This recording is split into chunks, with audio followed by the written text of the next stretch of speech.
Hello guys, welcome back to my channel. ఇక ఈ రోజు మన ప్రోమోలో ఇక బ్యాండ్ మ్యాన్ బ్యాచ్ లాగా శంకర్ తమ్ముడు యాదగిరి అందరూ కలిసి రెడీ అయ్యి వస్తారు. దాంతో నేను మిమ్మల్ని ఇలా రెడీ అయ్యి రమ్మని చెప్పలేదు అని ట్యాంకర్ చెప్పగానే, హలో ట్యాంకర్, ఓవర్ యాక్షన్ చేయకు, నువ్వు చెప్పినట్టు మేము రెడీ అవ్వడం కాదు, మేము రెడీ అయినట్టు నువ్వు తీసుకెళ్ళాలి అని అంటూ ఉంటే, నేను మీ మంచి కోరే చెప్తున్నాను కదా అని అంటూ ఉంటే, ఏది మంచి ఏది చెడు మాకు బాగా తెలుసు అని అంటూ ఉంటే, ఇక ఎలా మాట్లాడతారేంటి మీరందరూ, అదేదో నేను సహాయం చేస్తుంటే అని అనగానే, సహాయం కాదు, నువ్వు చేసిన తప్పుని బయటికి తెప్పించుకోకూడదని చెప్పి చేస్తున్న పని ఇది, లేకపోతే ఇక వీడియో తీయమంటావా, సోషల్ మీడియాలో వేస్తే నీదే వైరల్ అని అంటూ ఉంటే, అమ్మో నాకు అంత ఫేమస్ అవ్వాలని లేదు, సర్లే పదండి అని అంటూ ఇక అందరినీ తీసుకొని వెళ్తూ ఉంటాడు. ఇక మరోవైపు చాలా హ్యాపీగా అక్కి రవి ఇద్దరు ఫస్ట్ రోలో కూర్చొని పెళ్లిని చూస్తూ ఉంటారు.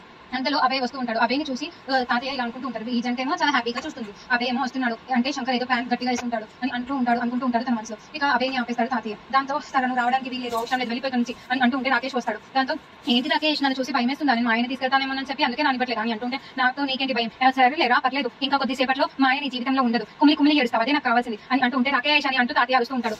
ఇక అవసరం లేదు, నీకేమైంది తాతయ్య, ఏం కాదు రానివ్వండి, అప్పుడే కదా నాకు సాటిస్ఫాక్షన్ అవుతుంది అని అంటూ ఉంటాడు. దాంతో ఇక అవే అక్కడి నుంచి వెళ్ళిపోతాడు. ఏంటి వాడి ముందు అలా వస్తున్నావు అంటే, నేను నీకు బానిసనని అనుకుంటున్నావా, ఏదో నీతోటి నాకు మంచి జరుగుతుంది కాబట్టి నేను నీ సలహా వాడుకుంటున్నాను అలా అని చెప్పి నెత్తినకి కూర్చోవాల్సిన అవసరం లేదు, ఇది నా ప్లాన్ ప్రకారంగానే జరగాలి, నా మాట అందరు వినాలి అని అంటూ తాతయ్యకి చాలా కోపంతో తిట్టి మరి వెళ్తాడు రాకేష్. మరోవైపు పెళ్లి కూతురులను తీసుకుని వస్తూ ఉంటే బాబాయ్ ఆపేస్తాడు.